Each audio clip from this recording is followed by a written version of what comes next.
Hello everyone and welcome back to YPAC. Today is Saturday, May 13th, 2023, and today we are going to be breaking down CNN's Trump Town Hall.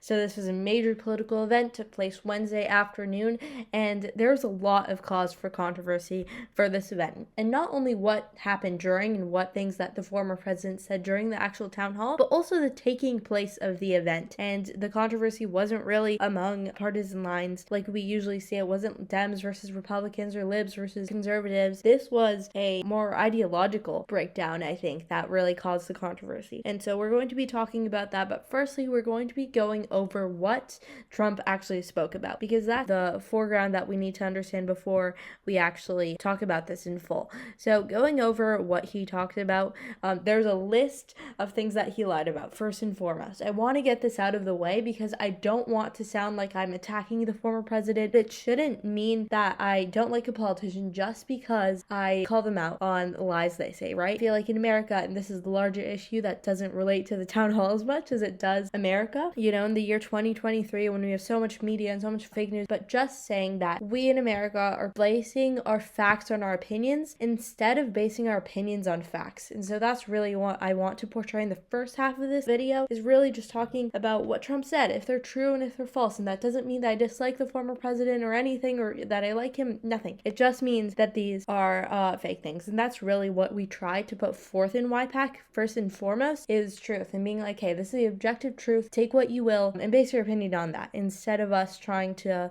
we have no agenda with the videos that we make. So just putting that out there, but I digress. Let's get into what he talked about. So firstly, he talked a lot about 2020, January 6th. So on 2020, he said time and time again that the election was stolen from him, which that's not true.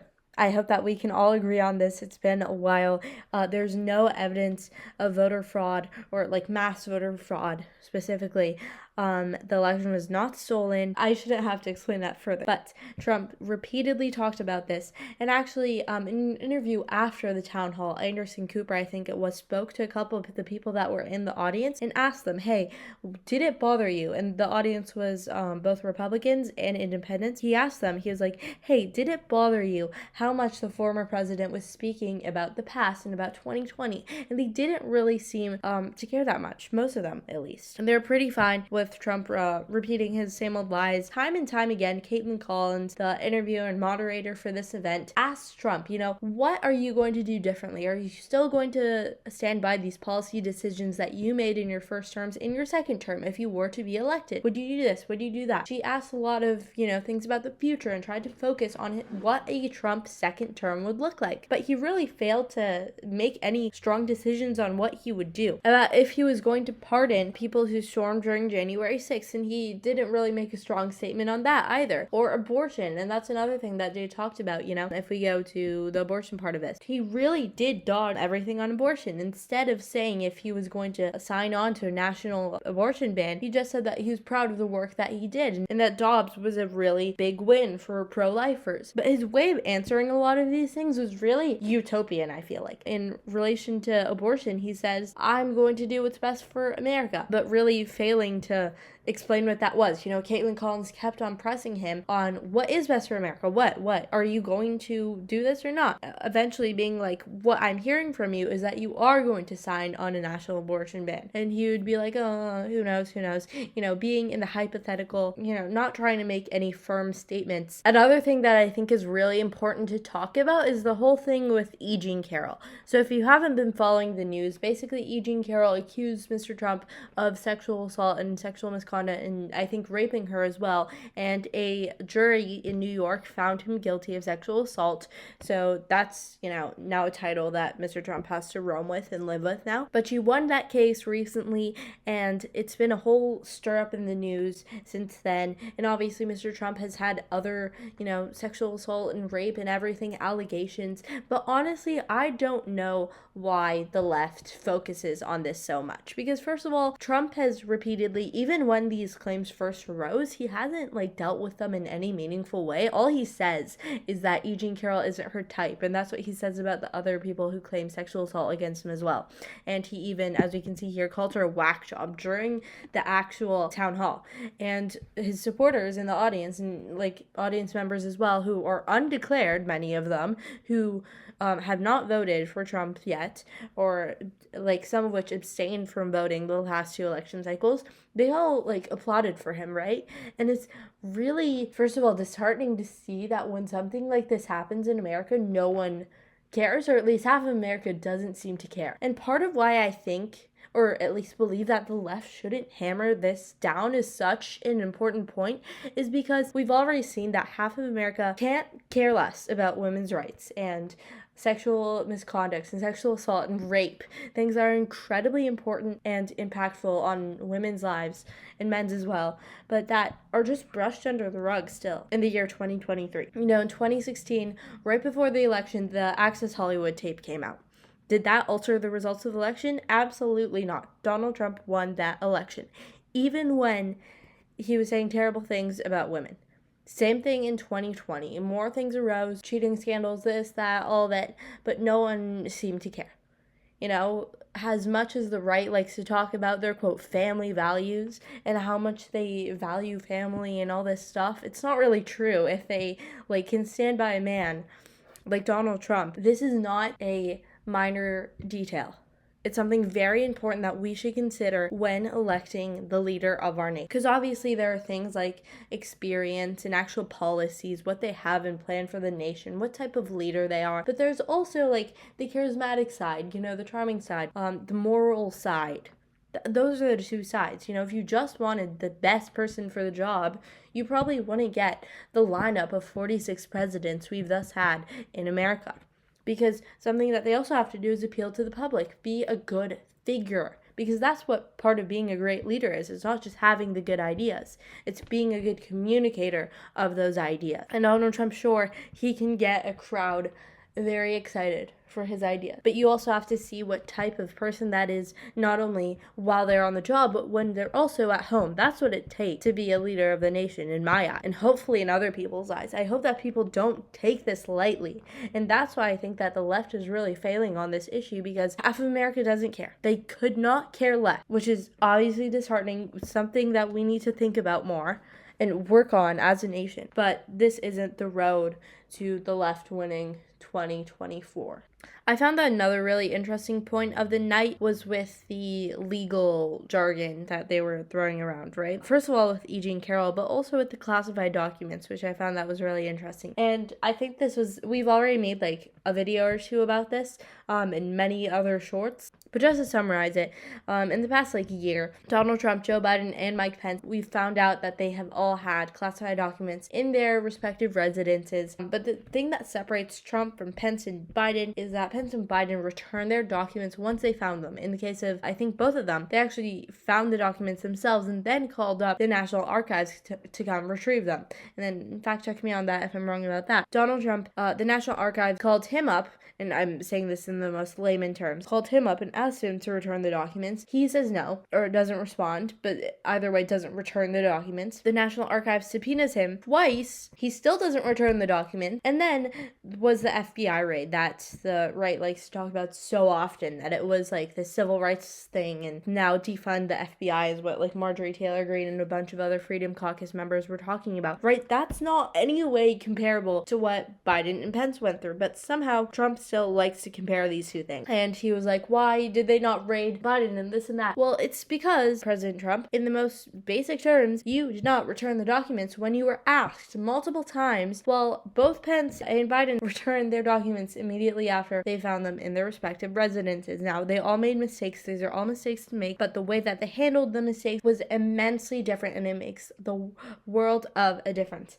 And so he just kept on dodging the questions, or saying that he also called the National Archives leftists and said this and that. So it's just mind-boggling that this would even be tolerated. and more on that stuff. But, Caitlin Collins really tried to do her best, it seemed. And I saw the women on The View also criticizing her, which I honestly thought that she did as good of a job as one could do being in that situation when you're both being the moderator and the interviewer and the fact checker, like all at once, being the only person on that stage when also everyone in the audience also wants you to fail. That's a really difficult job, and I think that she handled it pretty well. Now that we've gone over what Trump talked about, all the different allegations that he made, all the ad hominems, ad populums, ad baculums, and a series of other logical fallacies and just plain lies, let's talk about the controversy around the event itself. So, CNN's town hall isn't a new thing. They have it a lot. They have it for the election cycles, and part of this being the very first town hall before 2024, first of all, gets me very excited as a political junkie, of course.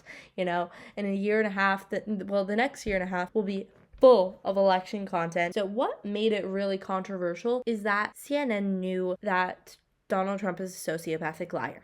I think we should all be able to agree on that, right? Maybe sociopathic is a bit editorializing, but obviously he is a liar. And much more, like, whenever people call Donald Trump a liar, the other side seems to think that it's a successful refutation to say, oh, every politician's a liar. That's what they're known for. Well, first of all, Donald Trump prides himself on not being a politician, quote. And also, he lies at a rate that is absolutely insane and despicable. He was shooting out lies like an AR-15 at Caitlin Collins. It was insane. The amount of lies that she couldn't even begin to fact check all of them. And she tried to interrupt him, but he just kept on steamrolling with his plan and agenda. A lot of people didn't like that Donald Trump was being gifted this opportunity to talk about or lie about all these major issues. And something that's really important that actually a lot of people in their letters to the editor of one of the New York Times articles wrote was that the problem with CNN and a bunch of other companies is that they, first of all, stream and make so much content around Trump and have since he first went down this escalator at the Trump Tower in 2015 and announced his candidacy for president.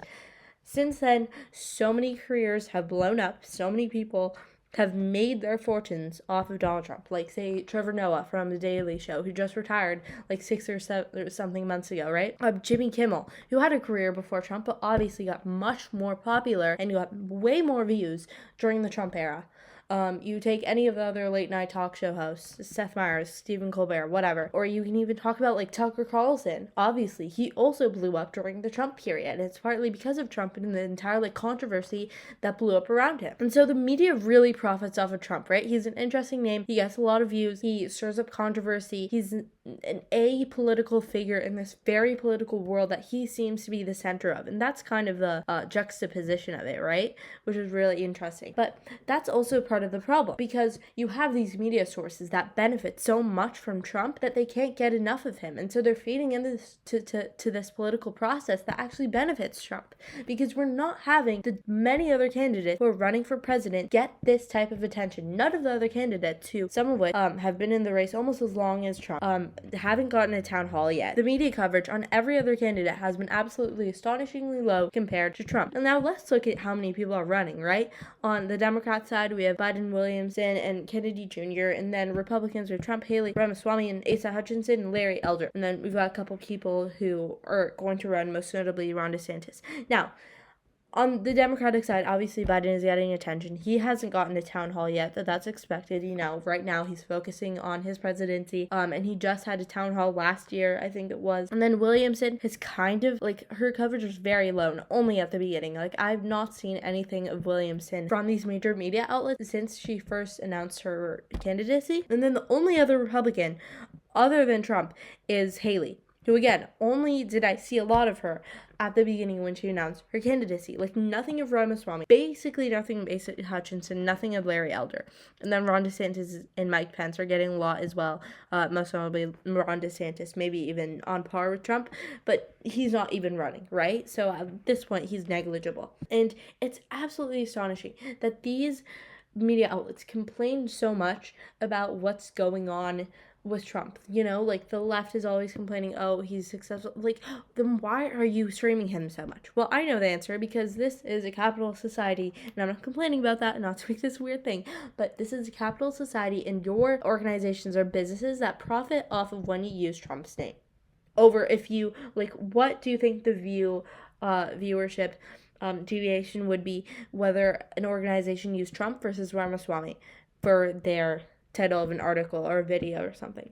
It'd be astronomically different. And so when these companies keep on giving a voice to those who already have a voice, aka Trump and Biden, they're like directly neglecting all these other candidates and not giving them a chance. That's part of why this two-party system doesn't work, why there are so many problems with our electoral system. But this is part of it, right? You're not giving any of these other people a voice. You're not letting them speak on town halls and this and that. And like the DNC and the RNC are like different things. They're also part of the problem, right? But I digress. Basically, a lot of people were mad that CNN is giving so much coverage to Donald Trump versus all of these other candidates because they're only giving the American people one view of who the Republican candidate could be for 2024. And that's also part of the reason why in 2016 Trump won, right? Because the field was so crowded. There's so many other people and he seemed to be getting a lot of attention from the media compared to his competitors. So that's one side of the coin, is the discrepancies between how much media attention Trump is getting versus the other. Now, the other side